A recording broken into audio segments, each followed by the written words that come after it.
বাংলাদেশের বরেণ্য চিত্রশিল্পী ও ভাস্কর চারুকলা অনুষদের প্রাক্তন ছাত্র মানবেন্দ্র ঘোষের বাড়িতে অগ্নিসংযোগ ও মূর্তি ভাঙচুর।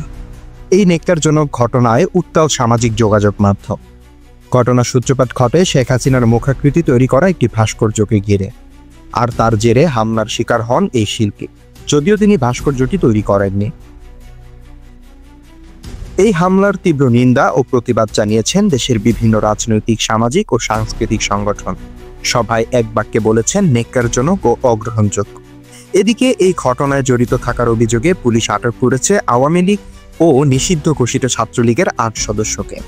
কিন্তু অবাক করার মতো বিষয় হলো, ঘটনার ৪ দিন পার হলেও এখনো নীরব হিন্দু, বৌদ্ধ, খ্রিস্টান ঐক্য পরিষদ। আর দিল্লি থেকে আসেনি কোনো প্রতিক্রিয়া। এমনকি বাংলাদেশ বিরোধী প্রোপাগান্ডার ব্যস্ত ভারতের হলুদ মিডিয়াগুলো যেন হঠাৎ নিশ্চুপ।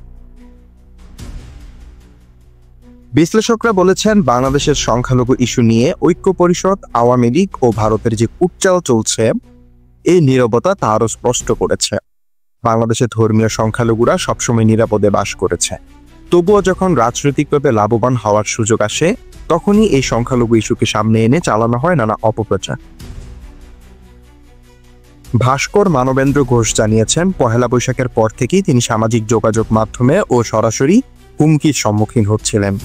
কিন্তু প্রশ্ন হলো, যদি এই হামলার পেছনে শেখ হাসিনার সমর্থকরা না থাকতো, বরং অন্য কেউ থাকতো, তাহলে কি হতো? তাহলে কি এই ঘটনাকে সংখ্যালঘু নিপীড়নের তকমা দিয়ে বিবৃতি ও কর্মসূচিতে সয়লাভ করে ফেলতো না হিন্দু, বৌদ্ধ ঐক্য পরিষদ? দিনরাত এক করে দিত না ভারতীয় মিডিয়া? কিন্তু এখন নিপীড়ক যখন ফ্যাসিস্ট আওয়ামী লীগের সমর্থক, তখন সবারই মুখে তালা।